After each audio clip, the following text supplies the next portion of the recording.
नमस्कार विद्यार्थियों, हमारे YouTube चैनल भगवान श्री राम शिक्षा संस्थान में आप सबका स्वागत है। और आज से हम लोग ये कोशिश करने वाले हैं कि हिंदी के जो भी महत्वपूर्ण टॉपिक है वो 10 से 15 मिनट में समाप्त किए जा सके, यानी उनके आसान तरीके हमें खोजने हैं कि किस तरीके से हम लोग आसान तरीके से वो चैप्टर जल्दी से जल्दी सीख जाए। तो आज का जो पहला टॉपिक है सीखने के लिए, जिसे हम कम समय में सीखेंगे, 5 से 10 मिनट की क्लास में हम अच्छे से समझ जाएंगे कि तद्भव और तत्सम क्या होते हैं। यहाँ से जो हमारा टॉपिक है वो तद्भव और तत्सम है, यानी कि तद्भव और तत्सम रटने में आपको बहुत समय लगेगा क्योंकि बहुत बारीकी से इसको सीखना पड़ता है। लेकिन यहाँ पर कुछ शॉर्ट तरीके हमने रखे हैं जिनके माध्यम से आप लोग आसानी से सीख सकें। बहुत सारे YouTube चैनल के माध्यम से कुछ लोगों ने बहुत सी ट्रिक भी जानी होगी और उन पर ही बेस्ड हमारा आज का टॉपिक है। तो ज्यादा समय नहीं लेते हुए केवल 5 मिनट में हम आपको तद्भव और तत्सम दोनों को बताने वाले हैं, उसकी बारीकियां बताने वाले हैं। और हो सकता है कि आपको इससे पहले इतना आसान में बताऊं, ठीक है? तो आप लोग, अगर आपको वीडियो पसंद आए तो आप चैनल से जुड़िए, सब्सक्राइब करिए, लाइक करिए और वीडियो को शेयर करिए। तो हम लोग बात करते हैं आज के टॉपिक पर, तद्भव तत्सम। तो सबसे पहले देखो, हम एक बात आपको बताने वाले हैं कि तत्सम, हम लोग देखते हैं आपके तत्सम तत्सम और तद्भव शब्द क्या है। मेन चीज सबसे पहले हमें ये पता होनी चाहिए, क्योंकि यहाँ पर जो नियम है वो भी हम आपको बताएंगे, लेकिन पहले हमें ये तो बताओ कि तत्सम का मतलब क्या है। तो इसमें दो शब्द है, तत् धन सम। तत् माने उसके और सम माने समान, यानी उसके समान। उसके शब्द किसके लिए आया है? तो उसके शब्द आया है संस्कृत के लिए, यानी जो शब्द संस्कृत के शब्दों के समान है। यानी समान है का मतलब क्या है कि जैसे संस्कृत के शब्द होते हैं वैसे ही बिल्कुल, ठीक है, बिल्कुल वैसे ही शब्द है जैसे उन्हें संस्कृत में प्रयोग किया जाता है वैसे ही उन्हें हिंदी में प्रयोग किया जाता है। तो उनको हम तत्सम शब्द बोलते हैं। क्या बोलते हैं? तत्सम शब्द। यानी तत्सम शब्द क्या है? तो वे शब्द जो संस्कृत के शब्दों के समान है, यानी संस्कृत के ही शब्द है, उनका प्रयोग ही उस रूप में किया जाता है। फिर दूसरी चीज आपकी आती है कि तद्भव क्या है। तद्भव शब्द किसे कहते हैं? तो तद्भव के लिए हम लोग कहते हैं तत् धन भाव, यानी तत् माने उससे, भाव माने उत्पन्न होने वाले, यानी उससे उत्पन्न होने वाले। यानी इसका मतलब क्या हो गया कि संस्कृत के शब्दों से उत्पन्न होने वाले, संस्कृत के शब्दों से बनने वाले, से बनने वाले। यानी ये शब्द कैसे होंगे? ये शब्द जो होंगे तद्भव शब्द, वो संस्कृत के शब्दों से बनेंगे, पर इनमें कुछ ना कुछ परिवर्तन हो जाएगा। और परिवर्तन कैसा होगा कि ये वास्तविकता में तत्सम शब्द जो होते हैं वो कठिन होते हैं, और तद्भव शब्द जो होते हैं वो कैसे होते हैं? संस्कृत के शब्दों से सरल, थोड़े से सरल बना लिए जाते हैं, उनको हम तद्भव कहते हैं। तो ये बात समझ में आ गई होगी। तत्सम यानी वे शब्द जो संस्कृत के शब्दों के समान होते हैं, और तद्भव ऐसे शब्द जो संस्कृत के शब्दों से उत्पन्न होते हैं लेकिन उनका रूप परिवर्तन हो जाता है, वो कठिन की अपेक्षा सरल हो जाते हैं।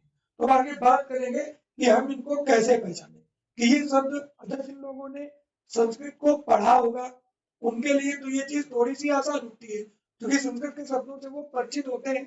लेकिन जिन लोगों ने केवल हिंदी पढ़ी है वो कैसे पहचानेंगे? तो उसके लिए हमारे पास देखो यहाँ पर ट्रिक दी गई है, हम आपको बता देते हैं एक एक चीज को, आप अच्छे से समझ लीजिएगा। और उसके बाद आप कहीं भी करेंगे किसी भी पेपर में तो आपका कोई क्वेश्चन गलत नहीं होगा। सबसे पहले देखो, जो छत्र, क्या, स्रा, या, वा और रा, री, ये जितने भी वर्ण हैं, अगर ये आते हैं किसी भी शब्द में तो वो कैसे होंगे? वो आपके होंगे तत्सम शब्द यानी संस्कृत के शब्द। यानी जब भी क्या होता है कि ये जैसे छा है तो इसकी जगह पर जब हम तद्भव शब्द लेते हैं तो वहां पर या तो हमें खा मिलता है या तो हमें छा मिलता है, ठीक है, इस छा की जगह पर।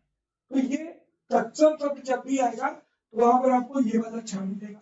फिर त्रा की जगह पर क्या आता है तो त्रा की जगह पर वहां आपको ता मिलेगा।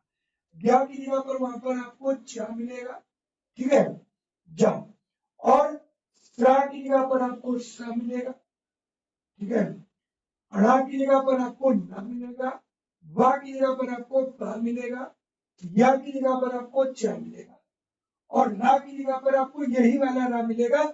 जबकि इसमें क्या होता है रेम, यानी इसका जो उसको हम अर्ग भी कहते हैं, और यह जो नीचे जैसे क्रम लिखे तो क्रम में ये हो गया, ठीक। तो इस तरीके से रेप हो गया और ये परेम हो गया।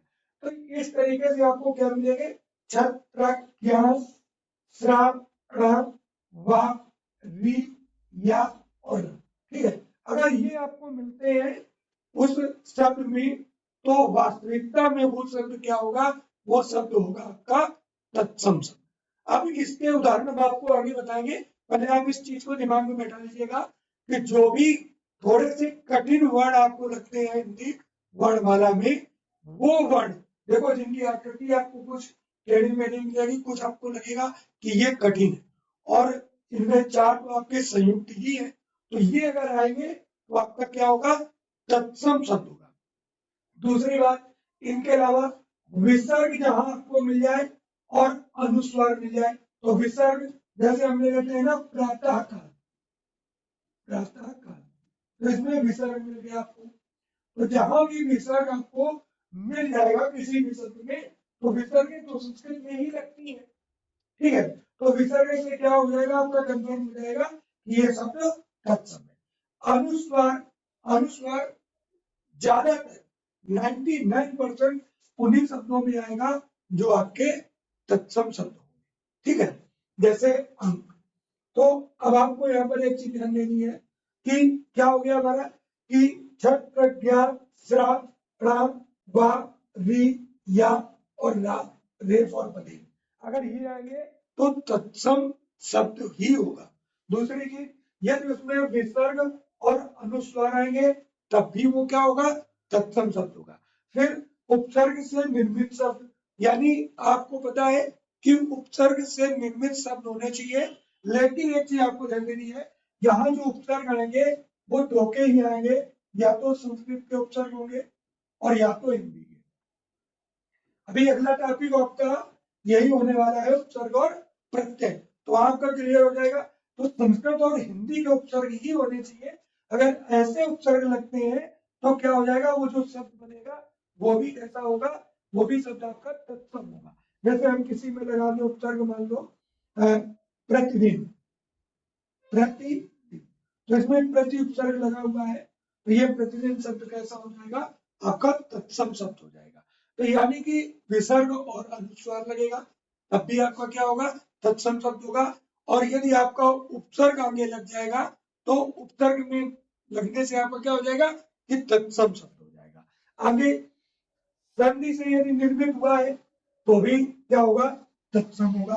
तो ये चीजें तो बिल्कुल ही आसान है आपके लिए कि संधि से निर्मित शब्द होगा, समास से निर्मित शब्द होगा और शुद्ध वर्तनी वाले शब्द होंगे, तो ये सारे के सारे कैसे होंगे, तत्सम शब्द होंगे। अब इसको एक दोबारा रिपीट कर लीजिएगा, मुश्किल से ये 2 से 3 मिनट इसमें आपको लगने वाला है।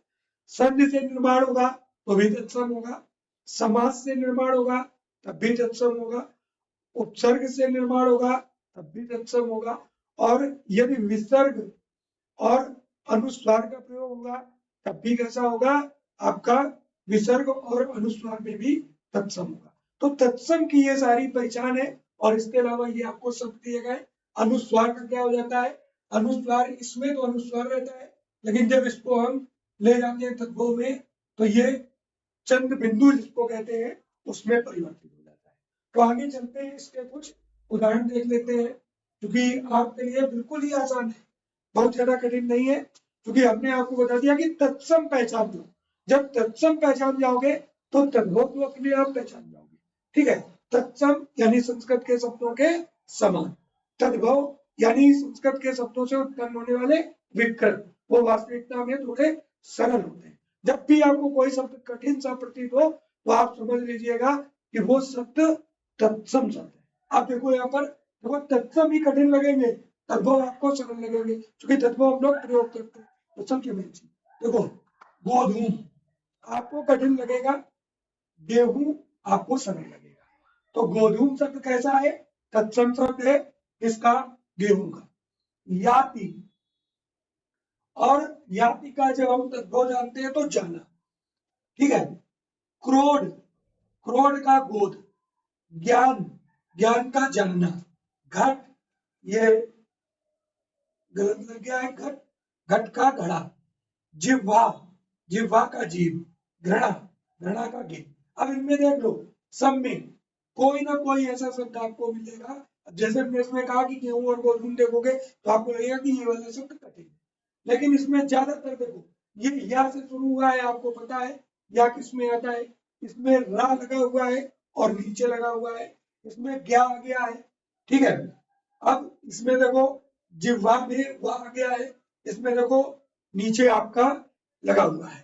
तो अब यहाँ पर इन शब्दों से इन शब्दों को जब भी मिलाएंगे तो आपको देखने में ही प्रतीत होगा कि जो हम पीछे नियम पढ़ के आए हैं वो क्या कर रहे हैं, उन नियम के आधार पे इनमें मिलान करके देख सकते हैं कि कौन सा शब्द कठिन लग रहा है, कौन सा शब्द हमें सरल लग रहा है।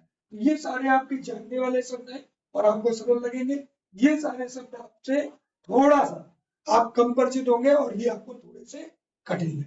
अगर और कुछ उदाहरण देख लेते हैं, जैसे देखो गुंठन का घूंघट हो गया, आपने पढ़ा, इसमें अनुस्वार होगा और इसमें चंद्र बिंदु होगी, इसमें जुष्ट, ठीक है, इसमें झूठा, इसमें घोटक, इसमें घोड़ा, इसमें टंकशाला, इसमें टकसाल, इसमें चवापड़ और इसमें चवाना, ठीक है। वैसे चवण भी होता है, चवण, ठीक है। इसमें टुटते, हमें हलत लगेगी, टुटते, इसमें टूटना, इसमें चर्मकार, इसमें चबार, इसमें स्तक और इसमें ठंडा। अब यहाँ पर एक चीज आपको ध्यान देनी है कि जैसे हमने पहले उसमें देखा कि ये सारे शब्द, तो इनमें और ये तो आएंगे ही, इसमें आएंगे ये सब आएंगे तद्भव, ठीक है। और इनके अलावा आपका एक उच्छिष्ट व्यंजन दांत और एक दांत, ये भी किसमें आएंगे? तद्भव में। तो आप केवल इनको अगर याद कर लेते हैं कि तत्सम में क्या आएगा और तद्भव में क्या आएगा, तो ये आपके लिए बहुत आसान होने वाले हैं। यानी इस क्लास में 5 से 10 मिनट की क्लास में आप तद्भव और तत्सम सीख सकते हैं। तो अगली क्लास में जब हम प्रैक्टिस करवाएंगे तो वहां पर आप लोग तद्भव और तत्सम को पढ़ करके उत्तर देंगे। धन्यवाद।